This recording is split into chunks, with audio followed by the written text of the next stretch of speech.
Darurat kekerasan di dunia pendidikan makin banyak terjadi. Kasus tewasnya Timothy Anugrah, mahasiswa Universitas Udayana Bali, yang diduga akibat perundungan menjadi perhatian khusus. Berdasarkan keterangan saksi dan hasil penelusuran awal, Timothy diketahui melompat dari lantai 2 gedung FISIP. Sebagai tindak lanjut, Universitas Udayana berkomitmen memperkuat program pendampingan dan layanan kesehatan mental mahasiswa melalui unit konseling di tingkat fakultas dan universitas. 6 mahasiswa yang melakukan perundungan diberhentikan dari keorganisasian kampus. Sebuah tindakan indisipliner berujung kekerasan dilakukan Kepala Sekolah SMA Negeri 1 Cimarga, Kabupaten Lebak, Banten. Dirinya menampar siswa diduga kesal usai memergoki siswa yang tengah merokok. Akibat aksi dugaan kekerasan tersebut, ratusan siswa SMA Negeri 1 Cimarga melakukan aksi mogok masuk sekolah dan akhirnya kembali bersekolah setelah kedua pihak yang berseteru berdamai. Sementara aksi perundungan terhadap 6 siswa sekolah menengah pertama di Kabupaten Bekasi, Jawa Barat viral di media sosial. Para siswa yang masih duduk di bangku kelas 8 di sekolah negeri itu mendapatkan kekerasan fisik dari kakak kelas mereka. Tidak terima anaknya menjadi korban perundungan, ke-6 orang tua siswa melapor ke Polsek Tambun Selatan. Pasca peristiwa tersebut, para korban mengalami masalah psikologis. Korban enggan mengikuti kegiatan belajar mengajar di sekolah serta cenderung melampiaskan kemarahan kepada orang tua. Di Gerobokan, Jawa Tengah, insiden perundungan atau bullying mengakibatkan tewasnya ABP, seorang siswa SMP. Polisi telah melakukan serangkaian penyidikan, olah TKP, serta melakukan otopsi. Polisi telah periksa 17 saksi yang terdiri dari teman sekolah korban dan 4 orang guru.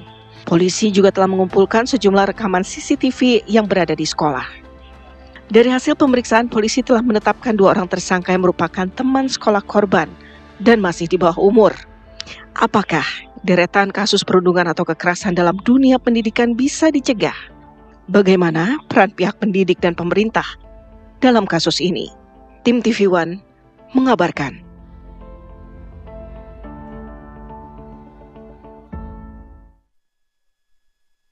Ya, Philip, sungguh miris ya. Di zaman sekarang ini ternyata kekerasan di dunia pendidikan atau dengan kata lain bully masih saja terus terjadi dan seolah-olah tidak ada jalan keluarnya gitu. Itu dia, sekolah maupun universitas seharusnya menjadi tempat yang paling aman di Indonesia, di mana juga di sana merupakan tempat untuk memperoleh pendidikan. Namun ternyata sayangnya kasus bullying ataupun perundungan masih marak terjadi begitu, Adik Kumala. Siapa yang harus bertanggung jawab dengan kejadian-kejadian kekerasan dalam dunia pendidikan? Kita akan bahas dengan narasumber yang sudah hadir di studio.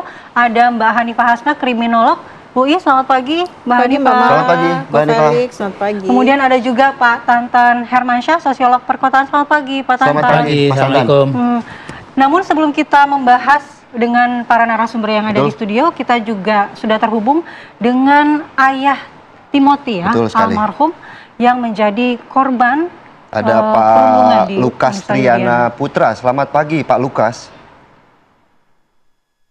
Pagi, Pak, Bu. Baik, mungkin pertama kami juga ingin mengucapkan turut berduka cita untuk meninggalnya Timothy yang memang diduga mengalami bullying ataupun perundungan. Pak Lukas, kami semua penasaran, Pak. Bagaimana kemudian komunikasi awal Pak Lukas dengan almarhum Timothy seperti apa? Apakah memang ada keluhan ataupun cerita dari Timothy, Pak Lukas? Jadi pertama saya akan dilagaskan kronologi dari saya mengetahui dari kejadian ini. Jadi pada saat hari Rabu jam 1 saya dihubungi oleh maminya Timi. Pada saat itu saya sedang meeting, jadi saya tidak mendengar suara handphone karena saya silent. Setelah saya dapat kabar, ternyata anak saya dipanggil oleh Tuhan. Ya, saya langsung berangkat ke Bali malam hari jam 11 malam. Nah, pada saat itu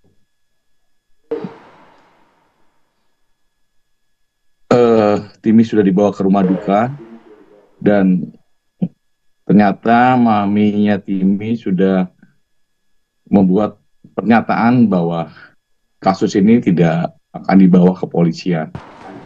Pada awalnya saya juga sudah mengikhlaskan Timi bahwa memang ini sudah rencana dari Tuhan bahwa Timi dipanggil terlebih dahulu. Oleh sebab itu saya juga tidak mempermasalahkan masalah itu dan saya juga sedang lagi berduka sekali. Saya tidak mengurusi masalah-masalah tersebut. Tapi seiringnya waktu di rumah duka, saya mendengar cerita dari teman-temannya Timi, mendengar dari keterangan dari kampus, dekan dan dari dosen-dosennya.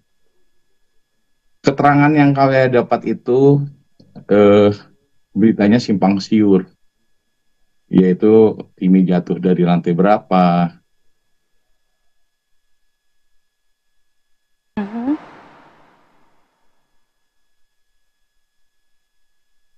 Baik, Pak Lukas. Baik, Pak Lukas, masih mendengar suara kami?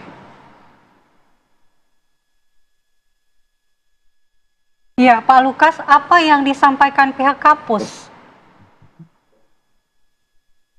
Kenapa, Bu? Baik, Pak Lukas, bisa dilanjutkan kembali bagaimana kemudian temuan dari pihak keluarga terkait mungkin laporan dari dekan ataupun teman kuliah dari Timothy seperti apa sejauh ini, Pak Lukas? Jadi karena tidak jelasnya kronologi dari kejadian tersebut, saya melaporkan ke pihak kepolisian. Karena ada beberapa hal yang harus diluruskan. Pertama adalah anak saya tidak cacat mental. Anak saya memang punya gangguan pendengaran pada masa kecilnya, yaitu pada umur 3 tahun dia belum bisa berbicara. Nah, kita membawa dia ke dokter spesialis THT anak untuk diperiksa. Dan ternyata memang ada sumbatan kotoran-kotoran yang membuat dia tidak mendengar secara baik dan benar. Itu sehingga membuat dia susah berbicara. Yang kedua adalah anak saya sekolahkan di sekolah internasional karena saya ingin memberikan anak saya yang terbaik. Tapi malahan bahasa ibunya itu adalah bahasa Inggris. Sehingga untuk sosialisasi dia di masyarakat sekitar, dia untuk tidak begitu baik karena memang perbedaan bahasa yang tidak bisa diterima oleh lingkungan di sekitar dari rumah saya. Oleh sebab itu, kami sepakat, ya Bu. Baik Pak Lukas, lalu pada momen apa akhirnya Pak Lukas memutuskan untuk membawa kasus ini ke polisi?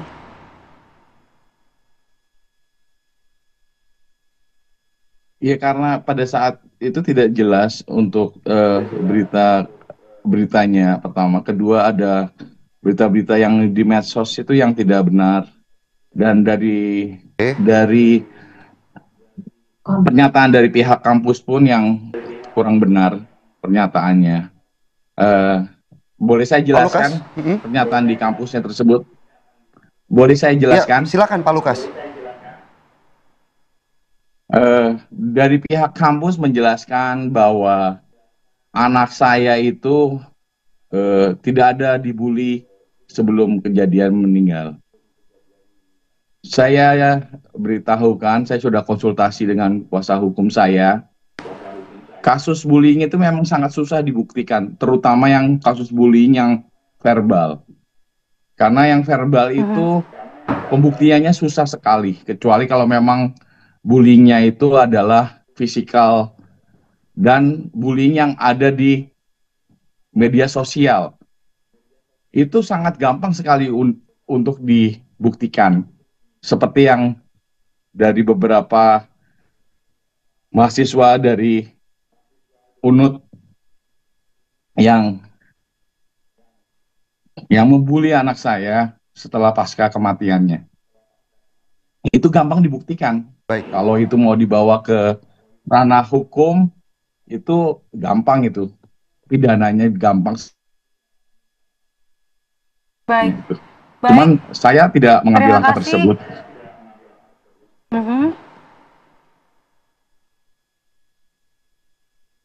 Baik, terima kasih Pak Lukas atas penjelasannya. Saya mau menanyakan ke Mbak Hanifah. Ini tadi Pak Lukas mengatakan bahwa seringkali kekerasan verbal dalam lingkungan pendidikan yang kemudian diistilahkan dengan bullying itu tidak bisa dibuktikan. Seperti apa Mbak Hanifah melihatnya? Baik, sebelumnya saya ikut berduka cita kepada Pak Lukas. Semoga Pak Lukas diberikan keikhlasan. Jadi begini Mbak, kalau secara kriminologi sebetulnya kasus bullying itu kan bukan kasus yang baru ya. Sekian tahun kita pun mungkin juga pernah jadi korban bullying gitu ya.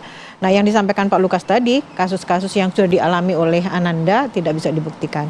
Sebetulnya kalau kita mau ngomongin jenis bullying itu kan ada 4. Yang pertama fisik, kalau fisik jelas ya kelihatan banget. Yang kedua verbal, yang susah dijelaskan. Yang ketiga ada non-verbal. Non-verbal itu gerakan-gerakan yang bikin kesel. Kayak gini nih. Nah gitu. Itu kan ngeselin banget ya. Gitu. Terus gerakan-gerakan lain dengan menggunakan tangan atau yang lainnya. Yang keempat relasional. Relasional itu berarti membentuk kelompok untuk membenci salah satu orang. Jangan main sama malak misalnya kayak gitu. Itu kan ngeselin banget. Dan yang terakhir baru yang di era modern dengan bullying cyber. Bagaimana cara membuktikannya? Memang sulit karena tidak ada hal yang bisa ditunjukkan secara fisik. Tetapi sebetulnya bisa ditunjukkan dari pemeriksaan psikologis. Kalau yang kita tahu kan ada visum et repertum. Kalau sekarang ada visum lagi yaitu visum et psychiatricum. Sehingga bisa menunjukkan seberapa berat dia selama ini dalam tekanan oleh teman-temannya. Tapi ini yang belum disosialisasikan. Melalui apa? Pembuktian itu melalui apa? Apakah melalui laporan dari saksi-saksi atau seperti apa Mbak Hanifah? Ya, masalahnya adalah Mas, saksi itu menjadi susah karena zaman sekarang mereka memilih menjadi bystander, mereka hanya menjadi penonton. Anak-anak atau remaja zaman sekarang ketika ada yang dibully, mereka menganggap bahwa ini sesuatu yang biasa. Kalau kamu tersinggung berarti kamu baper gitu loh. Padahal masing-masing orang mempunyai karakter sendiri dan mempunyai karakter-karakter tertentu dalam menyelesaikan permasalahannya. Memiliki perasaan yang berbeda seperti itu ya, betul. Mbak Hanifah. Karena latar belakangnya berbeda, pengasuhannya berbeda, yang membentuk mental mereka berbeda. Nah ini membuat orang-orang menormalisasi ketika ada seseorang yang menjadi korban bully itu dia baper, dia dianggap dia cemen lah gitu ya. Padahal tidak ada yang salah dari seorang korban. Yang salah bagaimanapun juga tetap perilaku yang dilakukan oleh pelaku gitu loh. Ada masalah apa dengan pelaku ini? Walaupun pada umumnya kita mengetahui ya ada beberapa orang yang memang dianggap layak untuk dibully. Walaupun pada umumnya siapapun bisa kita bully. Orang yang cantik bisa kita bully, orang yang pintar bisa kita bully gitu ya. Apalagi orang-orang dengan kriteria khusus. Misalnya perempuan. Yang kedua dia nggak pede atau kuper. Terus orang dengan fisik-fisik tertentu. Berarti apalagi fisik yang Ananda, mengalami kekurangan fisik seperti itu yang kekurangan kemudian fisik, menjadi lebih terus mudah dibully. bahasa-bahasa yang berbeda. Misalnya aksen-aksen yang berbeda. Atau kondisi psikologi seseorang yang diketahui oleh teman-temannya. Artinya ada kegagalan sosial dalam memahami seseorang. Jadi nggak ada empati lagi, moralitasnya turun gitu ya. Kan kita tidak bisa menyalahkan. Nah, korban memang kondisinya seperti itu. Harusnya kan lingkungan yang mendukung. Harusnya kan institusi sekolah tadi atau kampus tadi yang bisa mendukung. Anak ini menjadi terlindungi dari bullying. Pak Tantan, harusnya lingkungan yang mendukung, lingkungan sosial. Ada kegagalan dari lingkungan kita ini memberikan support system mungkin. Dalam menarik ya tadi Bu Iva juga menyinggung satu kata kunci dalam yang kemudian akhirnya menghasilkan bullying adalah relasional. Nah, dalam konteks sosiologi, persoalan relasional itu persoalan hubungan siapa yang berkuasa, siapa yang dikuasai, atau ada lagi bahasanya itu hegemoni. Orang-orang memang kadang menikmati pada struktur dia sebagai penguasa. Dan, nah celakanya lagi, beberapa orang sangat suka juga menyanjung seseorang supaya dia dibuat berkuasa. Entah secara berkelompok, entah secara individu dan lain sebagainya. Tapi kalau kita tarik lebih institusional ya, kadang-kadang juga ternyata ini pola relasi kuasa dan yang dikuasai itu terjadi juga dalam institusi pendidikan. Betapa berkuasanya seorang kepala sekolah untuk teman-teman dia sama guru misalnya. Betapa berkuasanya seorang dekan mungkin ya Bu Ipa ya gitu untuk para dosennya. Betapa berkuasanya seorang guru untuk di kelasnya dan seterusnya. Dan ternyata semua orang menikmati dalam kekuasaan itu. Senioritas bisa dibilang seperti itu. Ya, untuk di kalangan pelajarnya mungkin ya. Kalau senioritas kadang-kadang kan itu gapnya ada basis yang sifatnya cultural. Tapi kalau kekuasaan itu kan sifatnya bisa diberikan. Bisa jadi secara apapun dia mungkin junior. Tetapi karena dia kaya, dia cantik, dia ganteng, dia anaknya kepala sekolah, mungkin kan ada satu kasus yang itu ya. Sekali. Semuanya itu akhirnya diakumulasi, diagregasi menjadi bahan yang dia pakai untuk menghegemoni. Celakanya memang orang-orang menikmati hegemoni. Inilah yang kemudian dalam sosiologi itu disebut kritiknya sebagai defisit modal sosial. Kita sedang mengalami defisit modal sosial, di mana hal-hal yang sifatnya kepercayaan, penghormatan, ya, perasaan bahwa kita itu bisa berbeda tapi tidak perlu saling menjatuhkan, itu semua sudah meluruh sedemikian tajam dan cenderung menghilang. Defisit modal sosial. Mungkin kita akan dalami lebih lanjut terkait dengan istilah yang diberikan oleh Pak Tantan. Namun kita jeda terlebih dahulu, pemirsa, tetaplah di Apa Kabar Indonesia Pagi. Kita lanjutkan dialog dan saya langsung ke Pak Tantan. Tadi menggantung pertanyaannya, ini kayaknya cerminan problem sosial yang lebih luas ya, bukan hanya sekedar kekerasan di lingkungan pendidikan aja. Tadi modal sosial seperti apa sih penyebabnya? Ya, memang kita kadang-kadang terpesona dengan hal yang sifatnya mikro ya. Kasus-kasus ini tanpa kita mengecilkan itu, tapi itu kan fenomena mikro. Tapi kalau kita tarik ke level yang lebih makro, misalnya data KPI saja kan udah 3.000 lebih sekian kasus yang diadukan. Yang di Bu Iva nggak tahu ya apa masuk ke KPI apa tidak gitu. Nah, artinya ini memang problemnya problem yang sangat besar. Makanya saya tarik ke level yang lebih tinggi. Ini kita sedang mengalami defisit modal sosial setiap level. Jadi level negara nggak percaya kepada bawahannya, level masyarakat nggak percaya pada anggotanya, level komunitas pada dan seterusnya. Tapi kita langsung ke level pendidikan aja, Pak. Di level pendidikan pun semua sekarang diukur pada aspek-aspek yang sifatnya kuantitatif. Jadi hal-hal yang sifatnya kualitatif, kedekatan antara anak dengan anak, antara guru, itu bukan prestasi. Tapi kalau dia juara olimpiade sains, kalau dia juara, dan gurunya juga ditekan untuk itu. Gurunya tekan untuk itu, dinasnya ditekan untuk itu. Jadi hubungan-hubungan kekuasaan dikonversi sedemikian rupa menjadi prestasi-prestasi yang visual. Dan kepercayaan itu pun dilekatkan pada hal-hal itu. Bukan pada hal-hal yang sifatnya impersonal. Kan kalau saya percaya sama Mas Philip kan nggak perlu kelihatan sama orang, yang penting saya percaya gitu. Nah, hal seperti itu tidak terpotret dalam banyak ruang pendidikan. Karena memang indikator yang dibuat oleh para pemangku kepentingan di ruang itu masih selalu dikonversi pada hal-hal yang kelihatan, yang terukur, yang kuanti, dan sebagainya. Nah, inilah yang kemudian kalau diagregasi, apa yang saya bilang tadi sebagai defisit modal sosial menjadi makin mengkristal. Celakanya Mbak Andi ya, ini ke depan kalau ini kita pelihara, hal-hal yang impersonal, yang kemudian imparsial terkait dengan hubungan-hubungan orang, yang tidak selalu bisa diidentifikasi. Tadi saja kan Mas Philip nanya, ini bukti bullying nggak ada. Ya memang itu nggak bisa diidentifikasi secara visual langsung, kecuali misalnya dia membuli di WA-nya atau di medsosnya atau apa. Tapi yang sifatnya mungkin tadi gerakan badan atau ngenyek atau apa itu kan tidak bisa dibuktikan lagi. Tapi yang jelas itu begitu menyundut gitu, begitu menohok bagi pelaku dan akhirnya menjadi trauma mendalam. Yang selanjutnya adalah mungkin juga kadang-kadang ya para pemangku pendidikan juga kurang menghargai orang-orang atau siswa-siswa atau mahasiswa yang dia mungkin tidak terlalu menonjol dari aspek-aspek yang visual tadi. Tapi sebetulnya dia memiliki karakter hubungan sosial yang baik gitu kan. Dia juga penyayang, mungkin di rumahnya penyayang binatang atau penyayang teman dan lain-lain. Hal seperti itu belum terpotret dan itu kelemahan kita. Mbak Diva, yang cukup menarik adalah salah satunya ketika ada kasus bullying yang justru menjadi sorotan adalah si korban. Bagaimana kemudian dari pelaku-pelaku sendiri untuk mendapatkan edukasi begitu ya, artinya untuk kemudian tidak melakukan bullying atau perundungan kepada orang lain begitu. Oke, baik. Kita sering bilang pelaku itu adalah korban, atau pelaku bisa jadi dia sakit gitu ya, sakit mental. Ketika sehingga, masa lalunya kalau kita melihat ya. Tapi ada juga karakteristik pelaku yang sebetulnya dia tuh nggak ada apa-apa. Tapi karena hubungan sosial, jadi peer groupnya melakukan hal itu, akhirnya dia menormalisasi. Karena dalam hidup zaman sekarang pilihannya adalah dibully atau menjadi pelaku. Gitu. Ya. Kalau nggak dia nonton, jadi bystander. Duh, miris, Nah, bystander miris, itu Mbak. bisa diem atau dia mau ikut-ikutan aja. Karena kalau dia tidak melakukan, dia akan kepikiran kalau aku nggak ikut melakukan, nggak ikut kelompok yang dominan tadi, aku akan dibully, aku akan menjadi korban selanjutnya. Kondisi-kondisi inilah berarti kalau kita tarik ke belakang, bagaimana sebetulnya mental anak-anak kita, gitu. Bagaimana selama ini pengasuhannya? Gitu. Karena sebetulnya seseorang itu bisa melakukan kebaikan atau keburukan karena 4 hal. Yang pertama attachment. Attachment itu kedekatan, kasih sayang dengan orang tua, kasih sayang dengan teman-temannya. Nah, dalam hal ini ketika kasih sayangnya berkonotasi negatif, sama-sama melakukan bullying, berarti kan kasih sayang salah. Yang kedua adalah komitmen. Komitmen dia menjaga keharmonisan. Ada nggak di antara mereka?